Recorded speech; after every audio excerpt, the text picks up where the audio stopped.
sidoo kale Faarax Macalin waxa uu ka hadlay wax ku saabsan arrimaha dekada Berbera oo lagu wareejiyay qaliijka Carabta waxa uu sheegay in Carabtu ay doonayaan inay curyaamiyaan horumarka Soomaaliya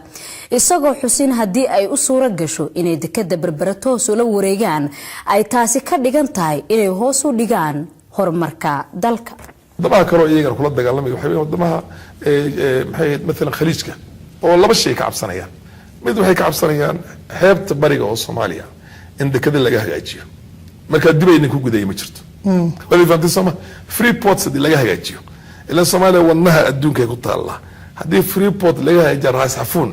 oo kale oo Suezki waka Europe loo kacay South America wata North America wata Africa intiisa kale wata Asia iyo the major industrialized states nations oo sida China iyo Japan iyo India iyo Hong Kong iyo Singapore iyo Korea ay xagee jiraan marka nin laab galayo ma jiro alaabtoodii ay u keenayaan suuqa maanta Kuwait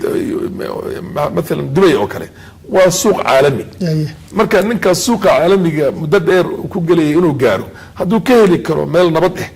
oo suuqiisa dal laga suuqi karo Soomaaliya xibteeda balka ma kacayo marka shidaal baadna Soomaaliya ku jira waxa ka dhaadacsan hadii shidaalka Soomaaliya la soo saaro in maartay ay kan Sacuudiga uu adkaanaya sida lagu baahday si fudud oo kan Iran oo kan Imaaraadka iyo kan Kuwait ma garta halkay iyo maxay kuwaas oo dhanba cabsidaas ku jirta